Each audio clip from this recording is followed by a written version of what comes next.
These last couple of days, I have been working on preparing for the end of the year session for the Family Dhamma School or sessions that we have been doing at Western Sydney University in Parramatta, where the whole family would join, and we have concurrent sessions both for adults and for the kids. And this being December, it is like the end of the year session where we usually revise whatever we have been teaching and learning throughout the year. And we try to do it in a way of like fun and games, like we have maybe some quizzes and things like that. So I have been just reviewing myself what we have taught during the year. And I remember just in January, we did one of the most important sessions, and that is about finding a true refuge. I was pretty inspired by that, like how important this is for many people, especially like people who have been just born Buddhist and who've just grown up in a Buddhist culture. They just know how to parrot it out. You say Buddhang Saranang Gacchami, Dhammang Saranang Gacchami, Sanghang Saranang Gacchami, automatically, not even understanding what it means or what it really means, what it truly means. And when you just say it automatically like that, it doesn't really bring that much benefit. It is just some sounds only. However, if you actually do that with full understanding, what does it mean? So Buddhang Saranang Gacchami means I go to the refuge, to the Buddha. I go for refuge to his teachings, the Dhamma. I go for refuge to the enlightened disciples of the Buddha, the Sangha. So, and again, even if you understand that's what you say, do you really feel that these three things, which we call as triple gem, that they provide a true refuge? Because it is important if you only understand and with full understanding, if you say you go for refuge, then it has incredible benefit. The Buddha says in Velama Sutta, I forgot where the Velama Sutta is, you can look it up. In the Velama Sutta, the Buddha talks like the highest kind of material dana you can give, like to the Buddha and a huge assembly of fully enlightened monks and nuns. Even somebody was to give 84,000 vessels in gold filled with silver, and 84,000 vessels of silver filled with gold, and 84,000 vessels filled with all kinds of food, drink, everything that you can imagine. That's kind of like everything imaginable, right? A huge kind of material dana to this big sangha. So the thing itself is incredibly huge, like the offering, but the receivers are incredibly pure because they're enlightened beings, including the Buddha. So that would be the highest kind of material, things that you could offer to the with highest kind of merit accumulating. But the Buddha says many times more, many folds more is when you go for refuge to the Buddha, you go for refuge to the Dhamma, you go for refuge to the Sangha with full understanding. Now think that for a moment, how much we try like to make merit, do dana, do acts of generosity. That doesn't mean that you don't do those things. Yeah, even if you go for refuge in the highest way, you do those things because that brings joy and because these things needs to be done. So you do that, but if you think about the amount of merit, it's far greater if you go to refuge. And why is that? What is the power there? It sounds kind of strange maybe to somebody who is new to Buddhism, or even for all Buddhists if you hear this like this. You might wonder why do you go to refuge to the Buddha, to his teachings, and to the Sangha? So, in order to explain that, we need to reflect a bit further. So, today, three young ladies randomly turned up at the monastery at lunchtime, and they came with lunch, dana to offer. I didn't know they were coming, but they came. And they were of Vietnamese background. And after the meal, I had a chat with them. We had a little Dhamma talk, and I asked, what do they do? And two of them were doctors at St. George's Hospital. One was a oncologist, and the other one was a hematologist, and the other one was IT expert. So they were three sisters, and it is their annual leave. So they decided to just come and visit the monastery. So after, talking a little bit of this kind of small talk about who they are, what they do, what their lives are like, then it naturally followed on into, what is really important in life. All of them have very meaningful careers, at least the two doctors are really, IT person as well, doing so much for the well-being of other people, like direct service, direct acts of kindness to cure this body. Their full life, a long part, hours of their day goes into caring and curing people. It's an awesome way to live, very meaningful way to live. And obviously, you invested a lot of your time and energy in studying for these things, especially if you are a specialist, many more years of study. And and of course, they looked very simple people, even though they were young ladies, they were dressed very modestly and in very, very simple clothes. And didn't, look like they're quite simple, even though they are well to do.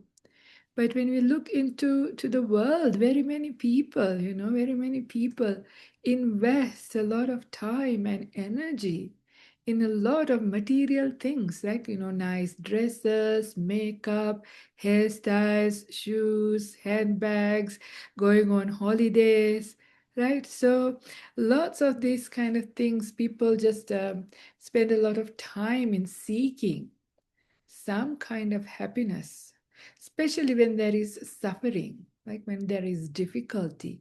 People look for some form of comfort in the material world, doing shopping, talking to friends, listening to music, watching Netflix, whatever else you do, these kinds of run into the sensual world, do all these kinds of things, thinking that some comfort may come. There is some comfort, there is some gratification, but we all know that it is very short lived. But of course, the paycheck, what you have to invest is great, right? Even the money that you have to pay, the time you have to invest, and the hardships you have to invest to earn that money, the education that you had to have. If you think like that, it's a big check to get a little bit of gratification, but it still doesn't give you full protection, full kind of comfort. It's only temporary, lasts only for a very short time, and your pains and difficulties are still there. So then it is important for us to understand, do these things, the material world, the sensual world, does it really provide a refuge, a place of safety and comfort? It doesn't, right? It doesn't. And there are many more other things that we look, for refuge, and that is money, good, affluent connections, insurances, all of these things. We spend a lot of money onto these things, savings, yeah. And we worry about and stress about these things as well. If you don't have enough insurance, if you don't have enough investments, if you don't have enough contacts, sometimes you're stressed, wondering, if something happens to me, what will I do? Who will help me? So we constantly look into a place of safety in this external world. But can we really find anything? Yeah, it provides, of course, insurance companies. If you manage to fill out all those forms and argue with them for a long period of time, you might be able to get some benefit, a little benefit. If you have some money, it is helpful to do few things. But when COVID came, we know, was the money able to cure our, was the money able to take away the pain? Because even if you took some painkillers, even it's not fully gone, isn't it? And some people died. Could money stop you from dying? Could insurances of all those, your high context, help you to live? We know that it wasn't possible, right? So we realize when real troubles come, what money, insurances, our contacts, and all these other things, that's very little. Provide very little shelter, very little safety, very little support, right? And then we wonder, then where can I find some peace, some ease? And this is where we understand, for many of you who are listening here in the audience, who have been, listening to Dhamma talks for some time. Why do you keep coming to listen to these teachings? Because you have realized there is some real benefit.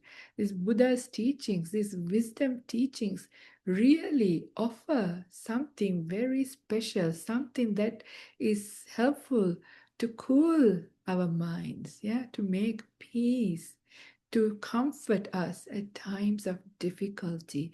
They have all gone through big or small types of difficulties in life, and we have tried to apply some of these teachings, and we have discovered that these teachings do bring benefit, much difference, far greater and far more lasting, more substantial benefit than what money can buy you, what insurances can offer, what all your high contacts can give you.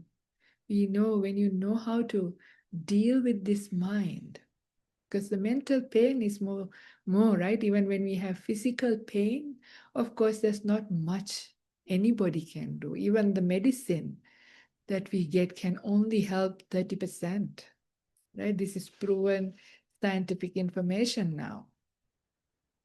And even when we have physical pain, what is more painful is the mental pain, the second arrow. The Buddha calls says this. So, will I get better? Will I die? Is it going to be painful? How long is it going to be? You know, with just a little, small finger is aching, and you think you're going to lose your whole arm. This is how sometimes we proliferate and worry. Can I go to work? Will I be able to do all these things? So some people's anxiety really gets you really into much more painful states, even with something really small. So mental pain is great.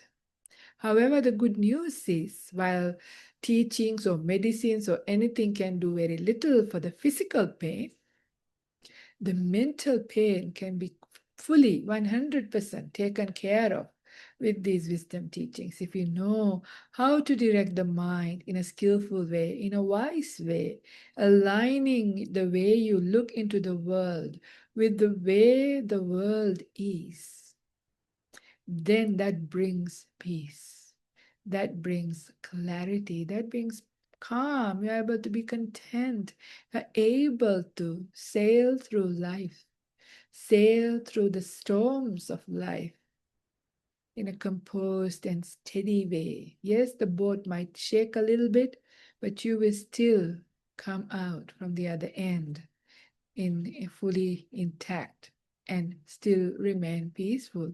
I mean, this is wonderful, isn't it? So we have to some degree understood that, which is why we keep coming back to the Buddha's teachings, why we listen and practice these teachings. So it's important that we remember and reflect in this way. Yes, these beautiful wisdom teachings provide a true refuge at times of difficulty. It is really the only kind of refuge that actually is lasting, fulfilling, brings something that is really substantial, even for physical ailments. You know, the meditation has an incredible support. We hear so many stories in the world of people with cancer meditating, and several they were given several weeks to live. Very last stages of cancer, some people's bodies were filled with cancer. And then a few weeks later, everything was gone. It's like a miracle. Yeah. So this is how powerful sometimes our mind, when we are able to direct it in the right way, how powerful these things are. And all of that is included in these beautiful teachings. So that is why we find a true refuge, a place of safety at times of difficulty in this beautiful Dhamma, the teachings of the Buddha. And of course, who's the originator, who found, who discovered these teachings, and with great compassion, which is called Maha Karuna, taught all of these things to us. And that is the Buddha. So that is also why we go to refuge to the Buddha, even though he's now no longer here, that we can't go to him and feel. But it is the same thing. He, like when you go to the refuges, to the Dhamma, because the Buddha says, if you want to see me, you see Dhamma. When you see Dhamma, you see me, because that's what I embody. So when you say I go to the refuge to the Buddha, it is same as going to refuge to the Dhamma, or the Sangha also is following the same teachings. So they are very connected. So, but you can see where these things offer a true refuge. And when you say these words in Pali, or if you say it in English, you know, when you say Buddhang Saranang Gacchami, I go to the refuge to the Buddha. If you remember that, and if you feel that in your heart, if you truly mean it, then there is incredible benefit. Why? Because when there is trouble, instead of running into the material world, we know how to deal with it, because it's now taken root in our heart, because we have understood, we realize, so that refuge is not something external that we go to. It is a refuge that grows within. Yeah. As we learn these teachings, apply them, and as we have insights, as we grow in wisdom, this refuge, this unshakable refuge, starts to grow within. So it is not a place that we go to, not something external. It is a refuge that lies within, available to us anytime. Isn't that wonderful? And it does not cost any money. Yeah, you don't have to invest any money. Only you have to invest time to learn and practice these teachings, and then it is there for you. So that is why, and then once it is like truly established in your stream of consciousness, when you fully taken on board these teachings, seeing the value, the true value, not by blindly following it. Buddhist teachings are never blind faith, right? You hear about the teachings, you apply it to your life and see whether it works, right? So if it works, you keep going. If something doesn't work, you put to one side. This is something beautiful. And also, you don't have to wait until you die to find out anything. You find out things in this very life. You can reach stages of deep meditation, stages of enlightenment, and even you can realize full enlightenment in this very life while you're still alive, right? And we see other people who attain these states as well. So this is when we can verify these things, that they are actually true. They provide benefit here and now. The Dhamma is called Sanditthiko. Yeah, apparent here and now. And straight away you can reap some benefits as you apply yourself.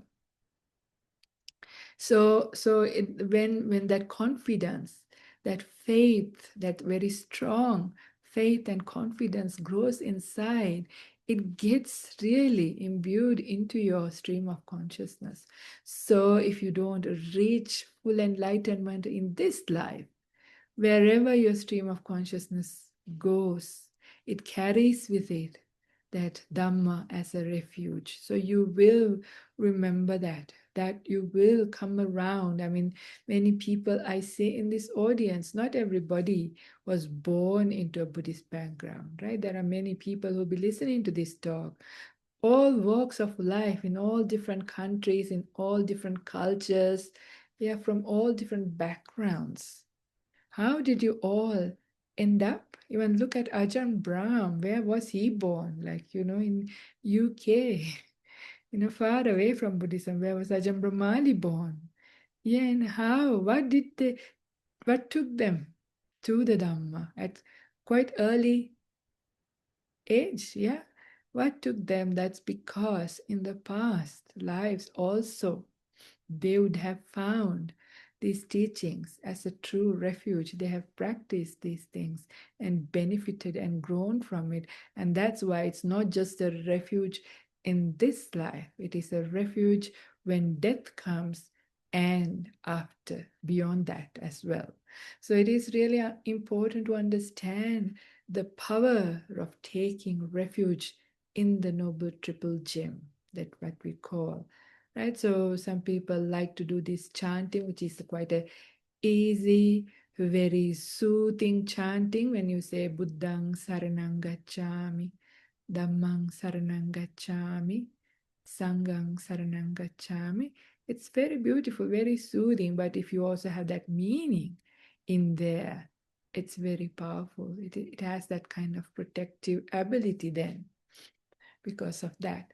So I thought that's really very nice thing to for all of us to remember again and again instead of parroting out every time. If you have a regular practice of taking refuges every day or every so often, just to remember and do it mindfully, do it with the understanding. It has incredible power to take us far in forward in our journey to enlightenment. And with that, I also want to touch on something very nice, a beautiful thing about something that is really powerful about these teachings. I mean, there's so many aspects to me. I love these teachings. Every aspect is beautiful, is beneficial. But what comes to mind is the power of being free from the hindrances, even temporarily, right? Because it is these hindrances that gives our troubles, yeah? So whenever external world or our internal world sort of get turbulent, has some kind of things happening, what happens, yeah? Either we get carried away into sensuality, yeah? We get excited about things and our mind is not peaceful, or we get angry or agitated or irritated, again our mind is not peaceful, or we pass through the day in a very lazy, slothful, kind of lethargic state, and that's also very awful, very tiring, very unpleasant state to be. Oh, some people, the mind is very restless, anxious, yeah, fear. All of these things are constantly, and the mind is constantly running up and down, worrying about things, thinking about things with anxiety and fear. That's not a nice state either. And when we have doubt, especially doubt about the teachings, is what is the hindrance. But in general, too, when we have doubt, it's not a very nice thing to have. So the pains that we experience, the difficulties, whatever it is that the outside world that is happening, it is felt finally in our mind, and it is through these hindrances, right? This is how we understand them. Whether you lost your job, whether you got sick, you got diagnosed with some kind of real bad life-threatening disease, or one of your loved ones passed away. So many things, right? So many things that shake us. And those are the times that we need a refuge. But as those things are shaking, what is inside, what is happening, what is giving us the most discomfort, most pain and difficulty is felt through these five hindrances. And of course, this has other little branches, like you have strong greed, you have jealousy, and many other forms, but they come out from these very main ones. The main three are actually greed, hatred, and delusion, which is lobha, dosa, moha, the three unwholesome roots. But also the hindrances are what is present in our mind. Sometimes they're very mild, that is when our day is going by pretty okay. And sometimes one or two, or sometimes some people say, oh, it seems like all five of them are active as well. So, so there's a really beautiful simile by the Buddha, and I just wanted to just recall that if I remember it well. And in this simile, the Buddha says, when the mind is settled down, when the hindrances are settled down, he gives how it feels like, yeah, when the sensuality subsides. Because we know when we have lust in our mind, it's burning, it burns our mind. It's not a pleasant state. When we have anger, again, it burns us. Yeah. Even this slothful state is painful. Restlessness burns us as well. So unpleasant. So, and doubt. So these five things, when they settle down, when your mind becomes very still, when it becomes peaceful, how does it feel like? So the Buddha says, gives beautiful similes. One simile, the first one, he says, it's like you have taken out a loan to do your business and you've done your business really well. You're making a lot of profit and you're able to finally pay off your debt. Isn't that a wonderful feeling once you're free of debt? Because as long as you have a debt, it's always in the back of your mind. When am I going to pay off my mortgage? Yeah, and this is such a big difficulty these days. The house mortgages, I don't know how people will ever manage to pay for the young people. Older people were okay because by the time they got their houses, they were not expensive. But in here in Sydney, I think it's not that different in WA and other parts of the world also. If you are living in the CBD, the houses are $1 or $2 million, right? So it's really expensive. And you still have to have a house, and then you have this huge mortgage. If you don't have a mortgage, then you have to pay rent. Either way, there is this big fee that you have to pay every month. But finally, if one day you are free of debts, what a wonderful feeling that would be. Yeah.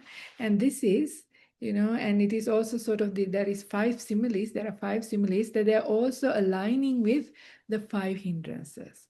So when we are going to the sensual world, it is like a debt. Yeah.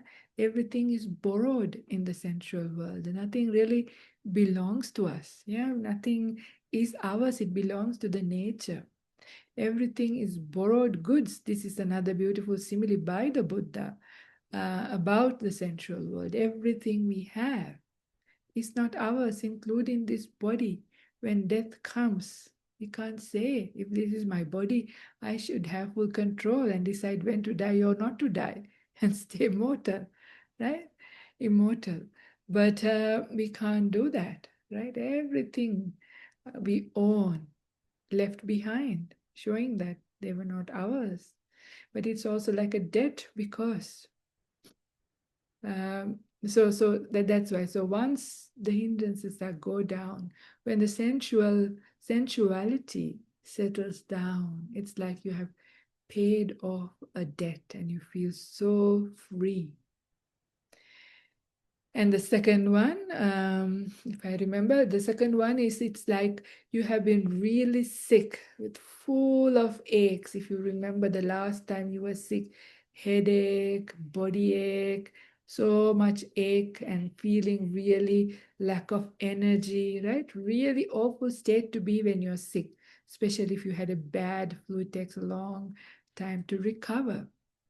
But after having been so sick, then you come to full recovery and you feel healthy again. Really, your full energy levels are back and you're free of any aches and pains in your body.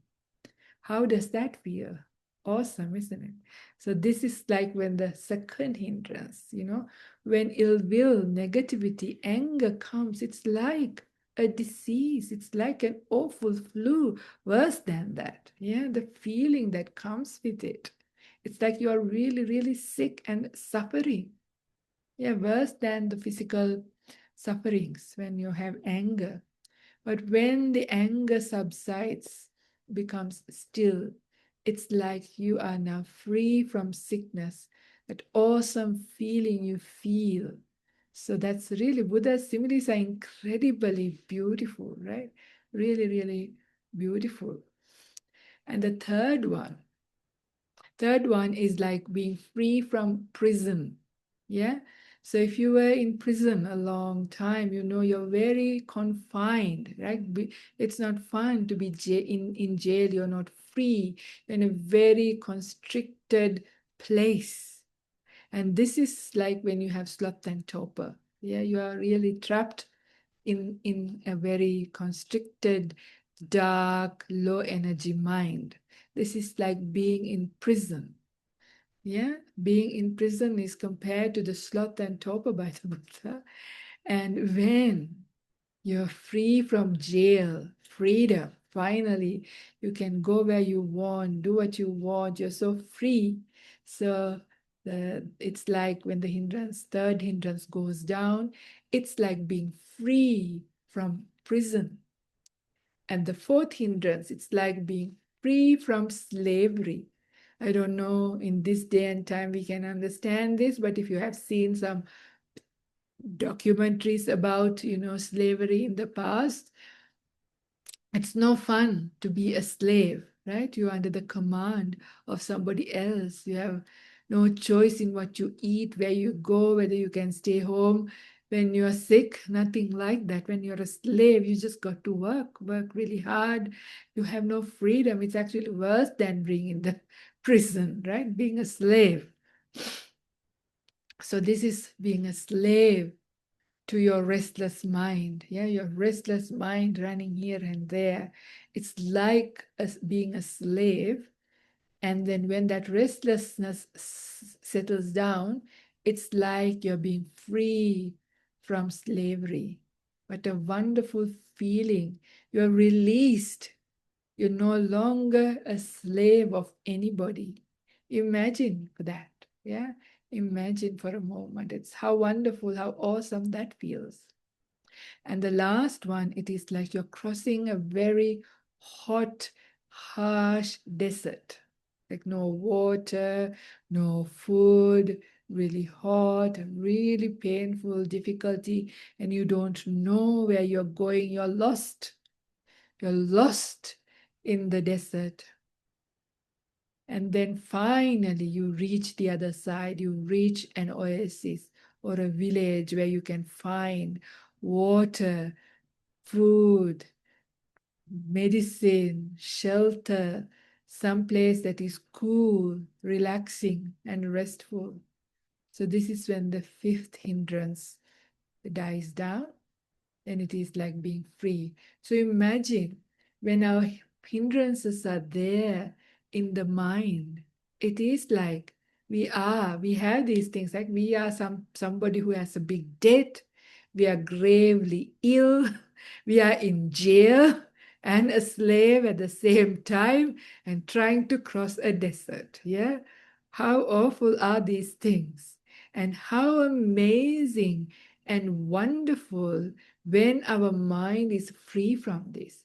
And this is what meditation does, right? This is why we are all interested in meditation. Yeah, when we are meditating, very many people, when I ask, why do you meditate? Most people are very honest and they say, just to become peaceful. Very rarely do people say to get enlightened. Yeah, and that's okay. Yeah, enlightenment is our goal, future goal.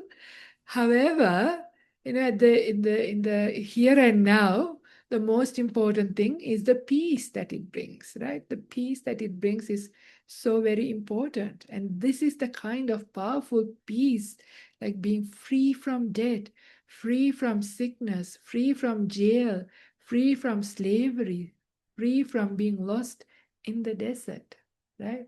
It's incredibly powerful. And again, all of these teachings is what directs us to this deep peace where we can actually subside the hindrances effectively and even uproot them eventually. This is done by insight, right? When the insight comes, these things are completely uprooted. All of the defilements are ended.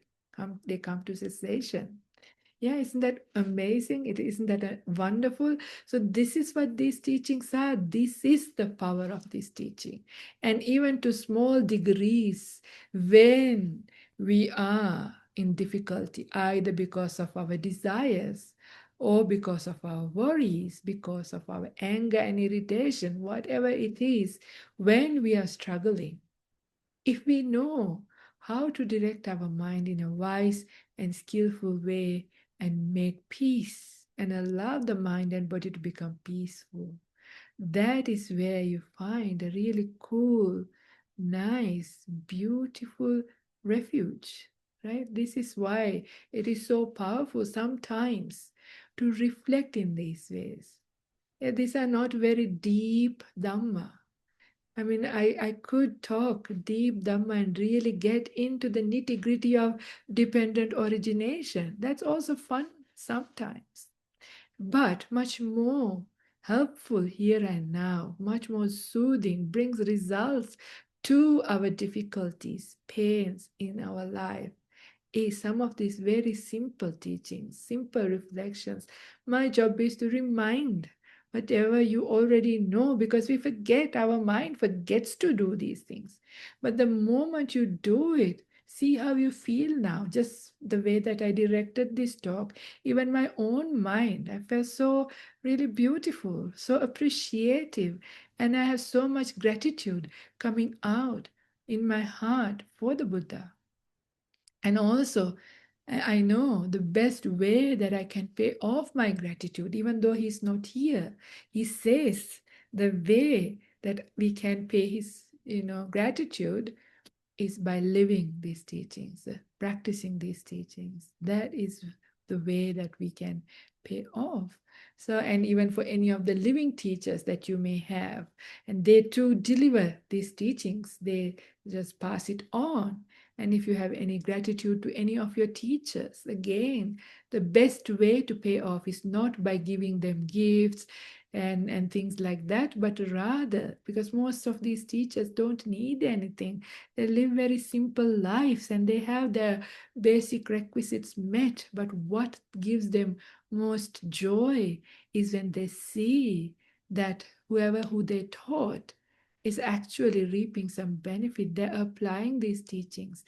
Then when we do that, we can pay our gratitude to our teachers as well. So it's really beautiful reflections. And of course, when the gratitude comes to your mind, it's also incredible feeling, right? Gratitude is also a beautiful place where you have that also shows how the power of teachings to be a refuge.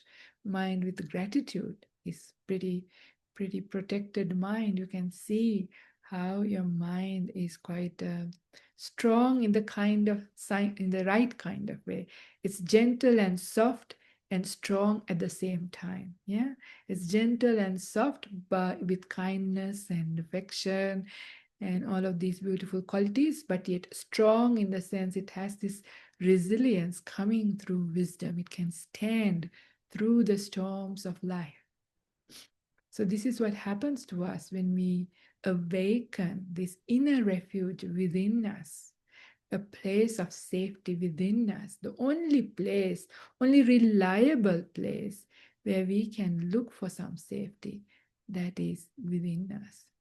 So I encourage you to reflect that, and I want to bring out another very beautiful sutta that when I was reviewing the teachings from this year, in the first class on the thing, I brought up this very beautiful sutta, just a small extract from Rattapala Sutta, that is Majjhima Nikaya, Middle and Discourses, Sutta number 82.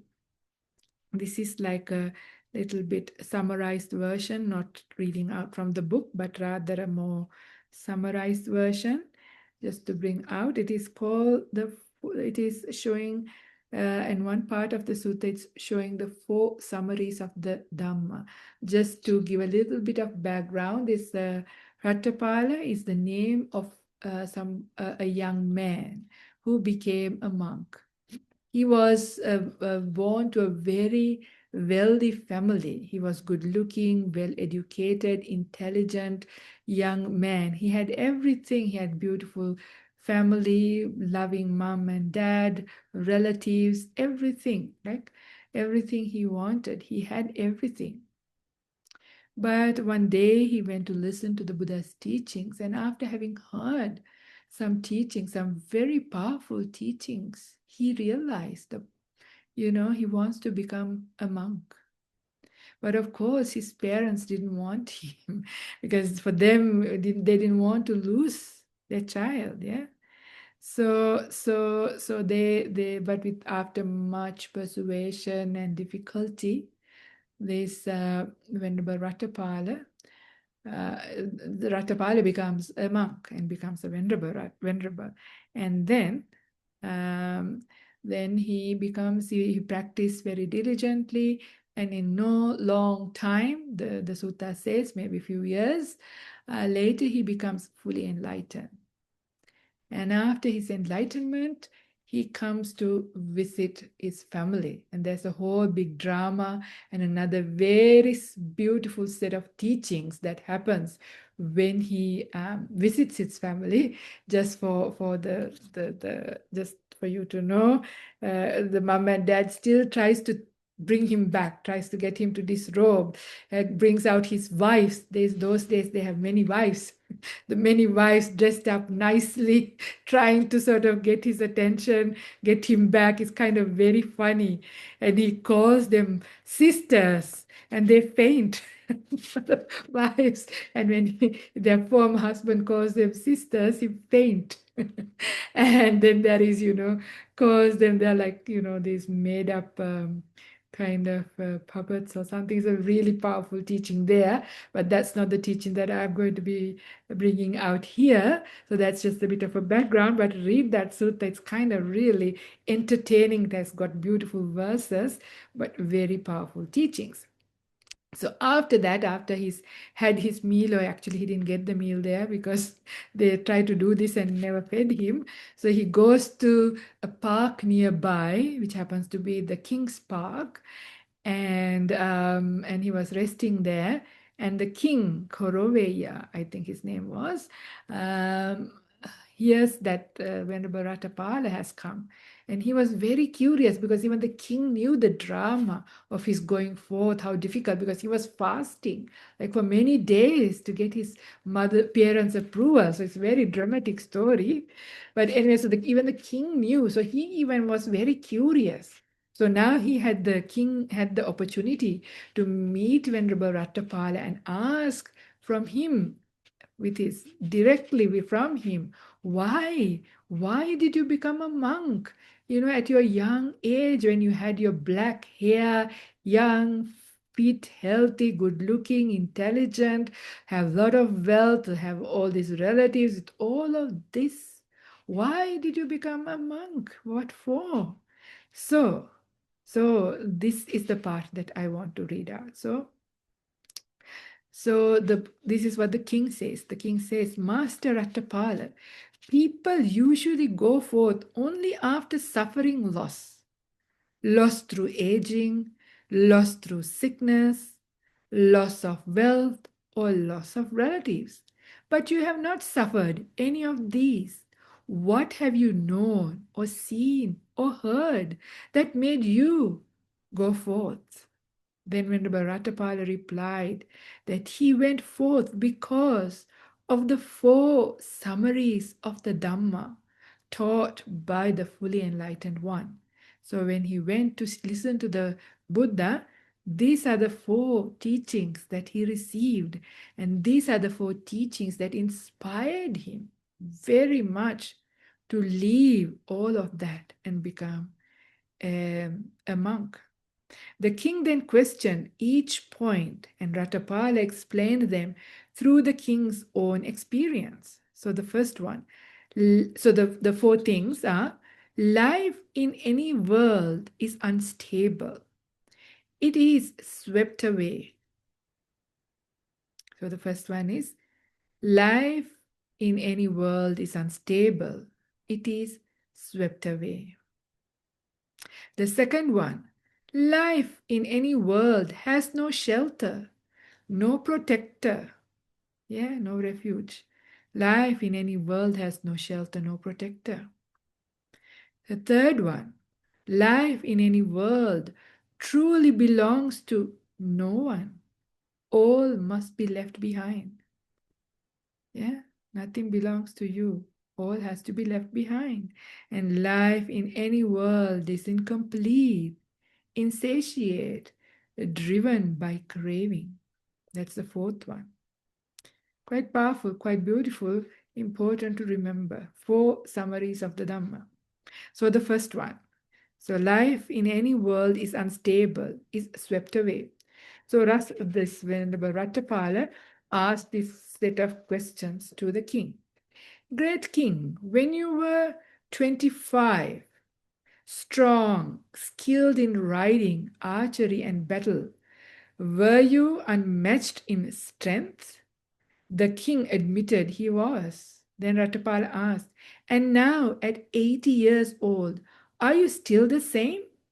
The king replied, no, Master Ratapala. Sometimes I intend to place my foot here and it lands somewhere else. If you suffer old age, you know what that's like. Or if you have parents who are getting old, you know what this is like.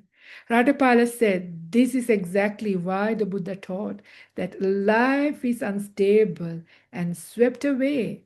Strength, youth, and vitality cannot be kept. He was a king, right? He had everything.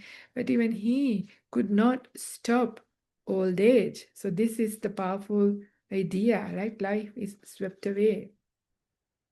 So the second one, life in any world has no shelter, no protector. This is just in line with our Dhamma talk today. Refuge, yeah? There is no refuge in the world, the Buddha says. The king boasted that he had elephants, cavalry, soldiers, and wealth to protect him. How then could life have no protector? The king thought, I have all of these things, not like this. Other people in my kingdom, they may have no protector, but I am the king. I have all of these things. Surely they should be able to protect me. Then Ratapala asked gently, do you have any chronic illness? The king said he had a painful wind ailment, and at times his relatives stood around him, saying, the king may die today. Ratapala asked, can you command them? Share this painful feeling with me so that I may suffer less. Very funny, right? Oh, must you feel it alone? The king admitted, I must feel it alone. No matter our relatives, loved ones, doctors, nobody can take our pain away, right? And that is here. We have to, even the king has to feel it alone. Thus, Ratapala showed that no army, no family, no friend can protect us from the pains of the body or the destiny of our own karma. Yeah, when that is coming. This is like in summaries. It's best for you to read the whole story, whole sutta, but this is just to bringing out the meaning. The third one, life in any world truly belongs to no one. All must be left behind. The king had vast treasures stored in vaults. Surely this was his? Rattapala asked. In the next life, can you take any of these pleasures with you? Will you be able to command, let me enjoy the same delights again? Or will others take over your wealth while you go on according to your actions? The king replied, others will take it. I must pass on according to my own karma. Therefore, life truly holds nothing we can keep, right? So, this is a beautiful reflection how much of our time, energy we invest into these things, right? Accumulating things, big houses, expensive cars, all the clothes, all the things, all the gadgets, all these things, all our savings, everything. You know, if you die tonight, just left behind and others will enjoy it. So, fourth summary, life in any world is incomplete, insatiate, the slave of craving. Finally, Rattapala asked about the king's domain over the prosperous Kuru country. If you heard of an equally rich land to the east, easy to conquer, would you desire to claim it? Yes, Master Rattapala. And if another country lay to the west, and to the north, and to the south, and across the sea, we would conquer them all if we could, the king says. Rattapala said, this is why the Blessed One taught that life is insatiate, always reaching, always craving more. You know, we know what this is like. I've heard that there was once a wife of a Filipino prime minister who had something like 600,000 pairs of shoes or something like that. I don't know. You can look it up. There are some crazy people. I think. Eh? Butterfly lady, my mom says. I don't know. There are some crazy people. We know, you know, we know of people who have accumulated, and you wonder how many Rolex watches can you have? Some people collect these things, right? Wonder why do people do these things? Why? This is what craving is like. The Buddha says there are, I think, 3 or 4 things that you can never end by just indulging in them. One of them is sleep. You think you can sleep and sleep and sleep and then overcome sleep. That never happens. If you sleep and sleep and sleep, you still want to sleep more and you feel tired. I mean, I have to say this carefully because I also encourage people to sleep because most people in the world are sleep deprived. So you need to have your right amount of sleep, but this is excessive sleep. Yeah, excessive sleep. Sleep is something like by just doing so much, you can never finish saying, okay, now I've slept enough. I don't have to sleep again for the rest of my life. That you can't do. Food is another thing. The more you eat, the more you want. You can't just say, I will eat, eat, eat, and then I will end with it. Can't happen. You eat, and the more you eat, the more you want. So this is why it's really tough to have moderation in eating. Yeah, it's part of the gradual training. It's not easy, but it is something that needs to be done. Sex is the other thing. It's not something you think, okay, I'll have lots and lots and lots of sex and then I'll become celibate. It doesn't happen like that. The more you do it, the more you want it. So this is why, you know, you just have to end that desire by learning how to refraining from it in the right way, by applying insight. So this is why. So these are kind of very fundamental human cravings and greeds or desires. So they are unsatiable. Yeah, they're not satiated by just doing. You have more, you need more, which is why kings had harems. Sometimes you wonder, the harems had not 500, some of them had 5,000 women. How could you ever, deal with 5,000 women in one life, right? They just, because they could have, they just had. This is what, emperors were like. Just because they could have it, And other people also, if they could have, they would. But because most people can't even manage one partner, it's too expensive or too difficult, they just stick to one. But if they were able, I'm sure many people would go for it. Women too, I'm sure. Men or women, they will go for more. This is what these things are like. So that's why the king is 80 years of old age, right?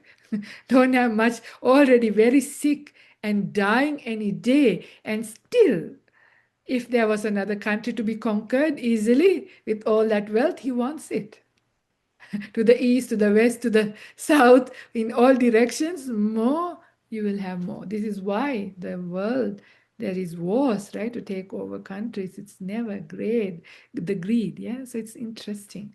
So you can see. So when Venerable Rattapala heard this, yeah, the like the King Koro, yeah, we may have good health, resources, family, or worldly success. Yet, these four truths apply equally to every one of us. Life is unstable. No one can shield us from suffering. Nothing can truly be possessed. Craving never finds contentment. That's in summary. Understanding these truths does not make life bleak. It softens attachment, deepens wisdom, and turns the heart towards a refuge that does not age, decay, or die. A refuge that is within and unshakable. Yeah. So this is this really beautiful refuge of the triple gem. So with that, I will end the Dhamma talk. I've almost gone to the full hour. But if anybody would like to ask any questions, you can put into chat or you can unmute and ask. I have a question. Yes, Simran? Oh, one thing is that when we replace those sorts of things that, cause us to be in fire, like lust or hatred or whatever, and we practice meditation, but sometimes even after maybe like 2 hours of meditation, but then I feel like the mind becomes restless from stillness or like maybe the body. So I know you can do walking meditation, but you do walking meditation, sitting meditation. I feel like for me personally, after an hour, a few hours maybe, I get restless from that, and then I just want something else. So Mm. what to do then? Yeah, that is why it's a gradual training. Now, were you listening to our gradual training workshops? Very important. If not, they're online. Yeah. So this is why we can't rush this. Yeah. So when the meditation is built on the right foundations, it takes time. It takes years to do it properly. So this is why when we try to meditate, one is when you meditate like that, it doesn't necessarily get very deep. So when the meditation was not very deep, then it doesn't have the same benefit. And in order to get very stable deep meditation happening all the time, which you can maintain that, that's very gradual. So that's a very gradual unfolding of the path. It cannot be rushed. So it's based on the right foundation. So you have to go gradual. We can't jump off a cliff into the deep end. You would crash. We have to start from the gentle shores and then you walk gently, slowly, steadily. So when the meditation is deep, anything that you said does not happen. It is not possible. So that itself shows that the whatever meditation you're doing isn't the right kind of meditation or not the right way, not the right state, right? This itself is a very good indication because we could be doing so many things. It might sound like we are following the instructions, but the outcome is otherwise. So, if the meditation actually developed properly, the mind becomes very peaceful, settled. Actually, you don't want anything. In fact, this is the most powerful way to settle everything. Because we know with all of these other problems, desires and anger and all of those things, one of the steps that we can do is apply the teachings like right view. So this is where I've spoken many, many times. You change the way you look at the person, think about how you think about things, think the danger, all of those things, and try to stop, try to restrain. And all my chocolate cake stories, how you have mindfulness, lack of right view. Then you have mindfulness and right view. Still, you can't stop. Why? Because these things can be still strong, because those things can only do so much before meditation. But when you actually reach really powerful states of stillness, then those subsides powerfully. That is the only time that you can actually take care of desire, sensuality, restlessness, anger. All of those things does not touch our mind. But we have to be patient. This is not something we can really use a technique. People try all these different techniques and try to do, and you can make your mind a bit more still, but it is like, you put a tiger in a tight cage. It's okay for a little while, and then it just goes mad because it was not tamed properly. Yeah, so there there is a beautiful sutta called Danta Bhumi Sutta, taming the wild elephant. We spoke about that in the first class with Ajahn Brahmali and myself. We started that sutta. The Buddha talks about this gradual path. It's like taming a wild beast. Yeah, it's like wild beast of our mind has to be trained gradually. So when you have patience, it will be okay. But in the meantime, we still have to keep going, right? So the solution is that don't push yourself too much with meditation. Do not so many long hours if it is not going so well, because that's what it sounds like. It's much better to do shorter ones that are actually more peaceful. And then you just do other nice things. You read a sutta, you go for a walk, you do some wholesome activities. There's many other Dhamma things that you can also do hand in hand until you're ready. Even for myself, I don't push myself to sit just because I think I have to sit this many hours at this time of the day. I don't do it because it doesn't work like that. Your body and mind has its rhythms. Yeah, it has its own ways the digestion goes, other activities of your life goes. So I allow myself to slowly settle into meditation. So I slowly build up. If I've been really busy, then I do, like, it's like this, if you were running, then you start walking, and after walking, you start sitting. After sitting, you lie down. That's a Buddha simile that comes up in the Vitakka Santana Sutta, I think MN 19. So in the same way, we also have to slowly bring ourselves into meditation properly. And only I also only do it until it is peaceful. And some days, if it doesn't go very deep, then I don't just sit there. I actually get up and go. Otherwise, you actually build up very bad meditation habits. I've done this. Even in when I was a lay person, when I was first into meditation, I sometimes would sit 3 or 4 hours. Some days, 3 or 4 hours, I get really peaceful and really into good meditation. But other days now I'm greedy. I want to do every day 3 or 4 hours. But then some days it doesn't go like that.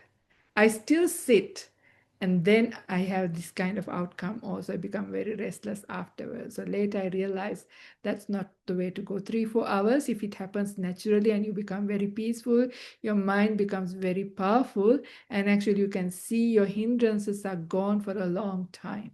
Even if it was not jhana, even before jhana, even if you had like beautiful bright lights and things like that, it's enough to keep the hindrance away for a long, long period of time. But if you just sat there, which also I have done in the past, it's no good. And you also end up with a lot of bodily aches and pains. I developed a backache because of sitting in meditation in the wrong way and pushing myself in the wrong way. It has to be natural. So it's not the quantity, it is the quality. And in order to increase the quality, it is everything that goes around it, before it as well. So, which is why Dharma talk after talk, I only ever talk mostly about this pre-preparation, because this is so important. We know so much other Dhamma, but if you don't do the pre-preparation, which sounds like pre-primary school stuff, if you don't do it, you don't get. That was graduate training workshop 2, which I did with Bante Ajahn Mudito. We called it Where is Happiness on the Path? But mostly we were focusing on the preliminaries as well as the sila and other things. But this is so important to have very stable, deep meditation, the real kind. Yeah. So this is important to do. And then you will not have those problems coming up. I have gone through this, so I know what you're talking about. Thank you. I meant more so not, obviously I'm not practicing like that, but I have got advice from probably teachers who I might not listen to, but also in they do like these 1 day mindfulness programs. And what I mean is that's what the program is. And they kind of make you look like you're not a good meditator if you can't have that stamina to just meditate. And Yeah. then some people will just say, "Oh, you should meditate 4 hours on end." But for me, I found that I have better meditation if I'm just maybe helping out my mom for the day or something. And then after I go and meditate and I can reflect on my virtue, and then that's much deeper. Yeah. If it's just an hour, then just meditate all day. Mhm. Yeah, this is exactly, and that's why I feel very sad when I hear some teachers speak like that. It's really wrong. It actually takes people in the wrong direction, and very, very scary. For me as well, some days I've been very busy doing lots of service, lots of things, and I think, oh, I'm just going to crash into bed today. No meditation for me. But then after I have a shower, maybe I feel like, okay, I'll sit. And then, wow, it's really nice, and it might be just half an hour, but that half an hour was worth, yeah, and the whole days of work was worth having that half an hour or 1 hour sometimes or something nice, but really nice. So it's we can't really in our mind think, oh, because you've been busy you won't have good meditation. No, it's how you're busy as well. So it depends. Some people are busy in a crazy way, then it would be not peaceful. But other people can be seen to be doing a lot of things, but how you do it. You're in the moment, doing the thing, enjoying it, doing it with a gratitude, helping out, and all of those good qualities are going in throughout the day. You have done the preliminary work, and then you have a good sit, and that's what matters. So really important to remember, because um, when I first went away, I was away for about 5 weeks in WA, and 4 of those weeks I had a silent meditation retreat, which was really awesome. I was just by myself in the nun's cottage at Jana Grove, but I started my retreat by joining Ajahn Brahm's 9 day retreat. So I sort of timed that, so I suddenly disappeared. I just decided the day before and flew out. And during that retreat, there was one retreatant who was quite a new Buddhist, and they started to get, sometimes you have meditators luck, first time lucky, and you get some bright light coming, and it's a nice thing, when that happens. You get excited, wow, and you don't know much about it, but then you hear all these things, and they thought, okay, I can go for it and I can get enlightened before the retreat ends. That's how much Dhamma they knew, right? So they went for it. They really pushed themselves. They really pushed themselves, and they probably also had some kind of predisposed conditions. How do you say? I don't know. Whatever, it had other conditions, but anyway, they end up in psychosis and they end up in psychiatric ward for a couple of weeks. Yeah, just before going, actually, they had a chat with me. I didn't know. And the stuff they were telling me, what they were going through, I've never heard anything like that. I never heard things that like that could happen to people. But this is what can happen if you try to jump into deep end like that. If you haven't done your foundations, done your proper work, and just push yourself like that. And this is not the first time this happens to other people. And some monastics, some young monastics, not the senior ones, but some who are very young, very enthusiastic, very excited, want to get enlightened in the first yeah, first day's retreat, they go for it. Yeah. It's very dangerous, really dangerous. So we have to be patient. Yeah. So anyway, thank you for that question. It's a really important one to remember. Yeah. Venerable, is it okay to ask a question? Yeah, okay. Thank you so much for such a beautiful talk. That was so inspiring and beautiful. I sort of had 2 points that came up. One was I found it interesting with the 5 hindrances, and I've wondered about this before as well, that sadness isn't actually sort of mentioned in the 5 hindrances. I don't know if it is, or if I've missed it, or if it's under ill will, but I just wanted to ask about that. And the second question I kind of wanted to ask was about restlessness, which is something, especially like with my work, I end up, I meditate in the morning, I go to work, and then it all falls apart. And, that kind of restlessness comes in when there's all these tasks to do and all of that. And is I guess, the counter to that meditation, or are there other practices you can do sort of during the day to bring that restlessness back down? Yeah, yeah. Sure. So thank you. Good question. So sadness is actually embedded in restlessness. Yeah, you become Ah. sad as a result of restlessness. It's not only sad, there are other things, right? Like jealousy that comes up a lot in people's mind, and excessive Mm. greed. So many other things are also there, right? But they are embedded in other things. So restlessness Mm. has sadness because you become sad as a result of that restlessness, the way that you've been projecting into the future or to the past, right? That's how Mm. you get sad. So sadness is in the restless. So restlessness, how to calm it down. So this one first thing is that it is important you understand that it is a problem. Mm. Second thing you have to understand, this is a really strong habit. We all have this strong habit for our mind, and you do more and more. It's like it's spinning, yeah, and you encourage it to spin and it keeps spinning. Mm. This is where you need to do some little activities to break the momentum of that mad, kind of manic mind, yeah, manic thinking almost, to break that. So this is where we do short little things. So what's most effective, I find, is doing things that are already inspiring and enjoyable to break the thinking. Otherwise, your mind will not give up, because even though it is painful and difficult, restlessness, your mind has started, loves it, somehow finds some kind of enjoyment and excitement in it, which is why it's doing it. And it's got into the habit. Now that even it sees it's difficult, it wants to do it. So we have to give it something else that is also enjoyable, just like trying to feed a little child, right? It's not easy. You have to distract them, get their attention into something else to put some food in their mouth. In the same way, our restlessness also has to be treated like a little child. It's also like that. So we have to give it something else that it will latch on to and give up the thinking. So this is where you have to find what is nice and helpful for you.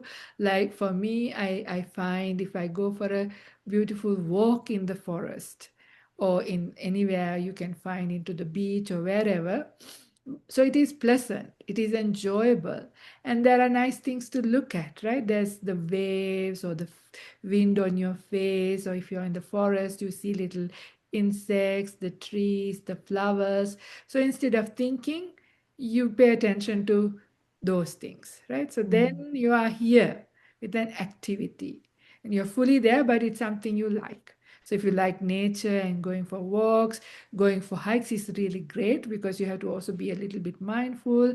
If you're hiking far, a bit fast in a bit of a very, maybe a bit scary kind of track, then you have no time to restless thinking. You have to really be in the moment where you're putting your food, right? So these kinds of things you have to find, not to do it all the time, but those kinds of activities can help to break the momentum of your restlessness. So at your work, that's a really beautiful practice where you can put a chime into your watch, maybe on the hour. Yeah, on the hour, you can just stop for 1 minute or 2 minutes, and you just stop. When you know it's only 1 minute, you can just it feels like it's with willpower, and that is okay because it's not really meditation, it's only breaking your momentum. So 1 minute, Mm. you just close your eyes. Even if you're at a meeting, nobody knows. They might think you're just contemplating deep to Mm. the point they you can just close your eyes, and just 1 minute, you don't think about anything. You just stop and stay with the body. Another thing I tell is when you're having a shower, you can just pay Mm. attention to so like that, you have to find little things where you can learn to break the momentum. And then slowly you can replace more unwholesome kind of restless thoughts with more wholesome things. So, like listening to a Dhamma talk, reading some inspiring thing, like that also then reduces and inspires your mind. So, you find various small ways, and then you feed less.